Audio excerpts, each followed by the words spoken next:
की मुलाकात एक ऐसी ख़ास शख्सियत से करवाते हैं कि जिसके बारे में हम यूँ कह सकते हैं कि ज़िंदगी ख़त्म होने का इंदिया उसे दे दिया गया था, मगर वो जिस जगह पर था उस जगह पर भी उसने सोचा कि इल्म के साथ अपना रिश्ता ना तोड़ा जाए। राय अयाज साहब से आपकी मुलाकात करवाते हैं। इनकी ख़ास बात यह है कि इन्हें जेल हुई, जेल में ये गए, 8 साल तक जेल में रहे, उसके बाद ये बरी हुए। जो भी इन पर मुकदमा था, हम उस मुकदमे की डिटेल्स में नहीं जाएंगे, लेकिन एक बड़ा ख़तरनाक मुकदमा था और बड़ी सज़ा इनको मिली थी सेशन कोर्ट की तरफ से। फिर उसके बाद उम्र कैद ही हो गई थी, तकरीबन सज़ाए मौत की तरफ ही जा रहे थे। फिर उम्र कैद, बाद में उसको फिर उसके बाद चीज़ें थी जो हाई कोर्ट थी उसने उनको बरी कर दिया, लेकिन 8 साल तक ये रहे जेल में, कालकोठरी में। और उस दौरान इन्होंने क्या क्या पढ़ा, क्या क्या तालीम हासिल की, और अब ये वकील बन चुके हैं और लॉ की प्रैक्टिस इन्होंने कर रहे हैं। जी, राय अयाज साहब से आपकी मुलाकात करवाते हैं। अस्सलाम वालेकुम राय साहब।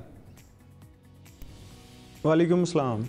बहुत शुक्रिया सर, आपने वक्त निकाला प्रोग्राम के लिए। सबसे पहले तो थोड़ी सी अगर हमारे नाजरीन के लिए अपनी कहानी आप सुनाना शुरू कर दें कि जेल हुई थी आपको, कब हुई थी, कौन से सन में, आपने पढ़ना कब शुरू किया, कैसे आपने माइंड बनाया कि भाई उस सूरत हाल में भी जहां पता है कि भाई उम्र कैद हुई हुई है या सजाए मौत हो जाएगी, उसमें कैसे आपने ये माइंड बनाया कि आपने पढ़ना है?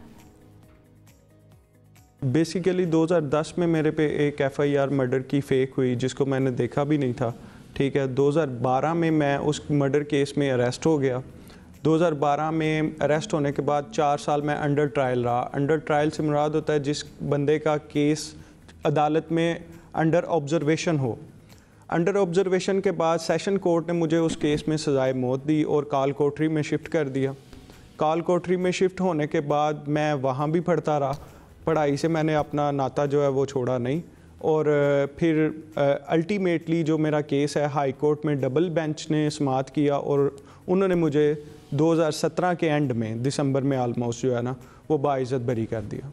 अच्छा, तो इस दौरान आपको ये ख्याल कैसे आया कि मैं तालीम हासिल करूं, और क्या क्या चीज़ें आपने पढ़ी जेल में?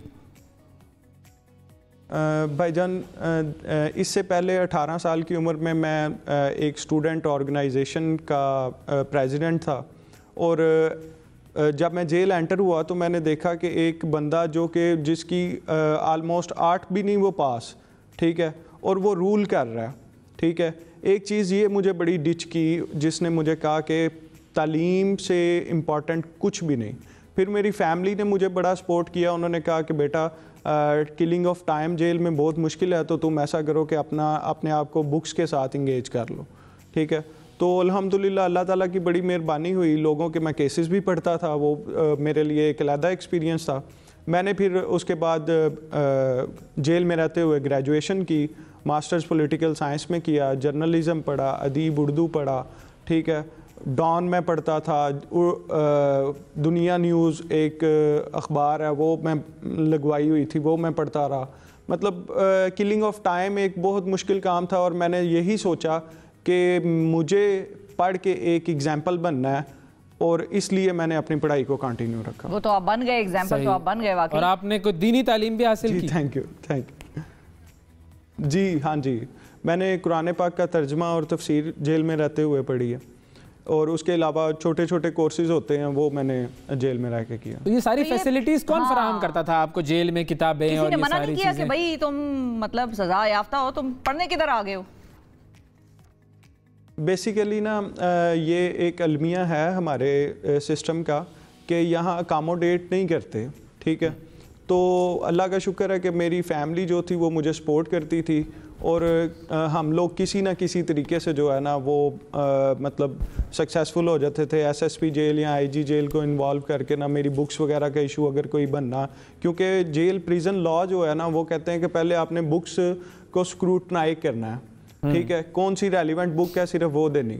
अब मैं जेल में रहते हुए लॉ की बुक्स भी मांगता था, ठीक है। वो बुक्स मांगता था तो जेल एडमिनिस्ट्रेशन कहती थी कि अगर इसको राइट्स का पता लग गया तो ये हमें तंग करेगा कि मेरे ये राइट्स हैं, मुझे दो, ठीक है।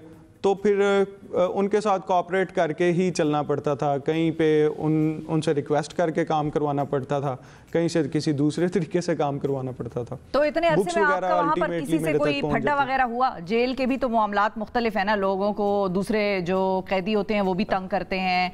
कोई इस किस्म का भी कोई वाकया है जो सुना सकेंगे आप हमें? देखें, पता क्या बात है, ये इंसान के ऊपर है कि वो फड्डे बनाना चाहता है या वो सॉफ्ट कॉर्नर तरीके से अपनी ज़िंदगी को गुजारना चाहता है।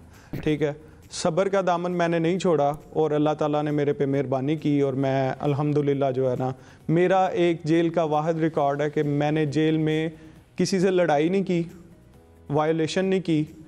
ठीक है, और अल्लाह की मेहरबानी से बाइज़्ज़त तरीके से मैं जेल से बाहर आया। बिल्कुल ठीक है। तो ये फाइनली ये मुझे बताएं कि आप जेल से कब रिहा हुए और अब आप आजकल क्या कर रहे हैं? प्रॉपर वकालत की आपकी प्रैक्टिस चल रही है?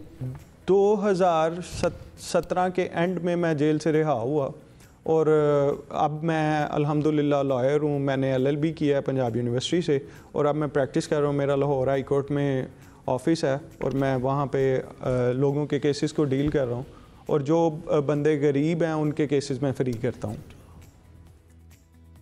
बिल्कुल सही है जी, बहुत शुक्रिया अदा करेंगे राय अयाज साहब, आपने वक्त निकाला प्रोग्राम के लिए और